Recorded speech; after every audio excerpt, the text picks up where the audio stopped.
മന്ത്രി സജി ചെറിയാനെതിരെ ദീപിക പത്രത്തിന്റെ മുഖപ്രസംഗം. മയക്കുമരുന്നിന്റെ കാര്യത്തിൽ മതവും രാഷ്ട്രീയം കൂട്ടിക്കലർത്തരുത്. ഏത് രാജാവിന്റെ മകനായാലും narcotics is a dirty business എന്നും വിമർശനം. മന്ത്രിയുടെ വാക്കുകൾ വമിപ്പിക്കുന്നത് വിഷപ്പുകയെന്നും എഡിറ്റോറിയൽ പറയുന്നു.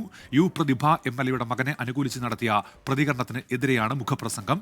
ടോബി ജോൺസൺ ചേരുന്ന വിവരങ്ങളുമായി ഇപ്പോൾ കോട്ടയത്ത് നിന്ന്. ടോബി, എന്തൊക്കെ കാര്യങ്ങൾ ദീപിക മുഖപ്രസംഗം പറയുന്നു?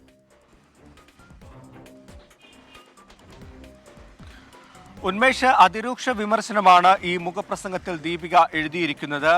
വിഷപ്പുകയും വിവരക്കേടുമെന്നുള്ള തലക്കെട്ടിട്ടാണ് മന്ത്രിക്കെതിരായ അതിരൂക്ഷ വിമർശനം ദീപിക എഡിറ്റോറിയലിൽ വന്നിരിക്കുന്നത്. അതിൽ ഏറ്റവും പ്രധാനപ്പെട്ട ഒരു കാര്യമെന്ന് പറയുന്നത് മന്ത്രിക്ക് MLAയുടെ മകനെ പിന്തുണയ്ക്കുന്ന അല്ലെങ്കിൽ ഈ വിഷയത്തിൽ ഒരു പിന്തുണ നൽകുന്നതിൽ തെറ്റൊന്നുമില്ല. പക്ഷേ ഇത്തരത്തിലുള്ള വിവരക്കേടുകൾ പറയരുത്. ഒരു കുറ്റകൃത്യത്തെ ന്യായീകരിക്കുന്നത് ഒരിക്കലും ന്യായീകരിക്കാൻ സാധിക്കുന്ന ഒരു കാര്യമല്ല. അതുകൊണ്ട് തന്നെ ആ നിലപാട് തെറ്റാണെന്ന് പറയുന്നു. ഏത് രാജാവിൻ്റെ മകനായാലും narcotic is a dirty business എന്ന സിനിമാ വാചകം കൂടി കോട്ട് ചെയ്തുകൊണ്ട് ഒരു പരിഹാസ രൂപേണയുള്ള വിമർശനമാണ് ദീപിക നടത്തിയിരിക്കുന്നത്. മന്ത്രിയുടെ വാക്കുകൾ വമിപ്പിക്കുന്നത് വിഷപ്പുകയാണ്. അതുപോലെ തന്നെ കുറ്റക്കാരെ ന്യായീകരിക്കുന്നത് കുറ്റം നിസ്സാരവൽക്കരിക്കുന്നതിന് തുല്യമാണ്.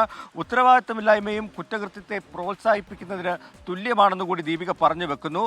ഒപ്പം തന്നെ മറ്റൊരു പ്രധാനപ്പെട്ട കാര്യം, സജി ചെറിയാന്റെ പ്രസംഗത്തിൽ അദ്ദേഹം പറഞ്ഞത് MDയെ കോട്ട് ചെയ്ത് പറഞ്ഞിരുന്നു. MDയുടെ മഹത്വം എന്ന് പറയുന്നത് അദ്ദേഹത്തിന്റെ എഴുത്താണ്. അത് ഇതുമായി കൂട്ടിക്കുഴച്ചത് ഒരു കുബുദ്ധിയാണെന്ന് കൂടി ദീപിക വിമർശിക്കുന്നുണ്ട്. ശരി, ടോബി ജോൺസണാണ് വിവരങ്ങൾ നൽകിയത്.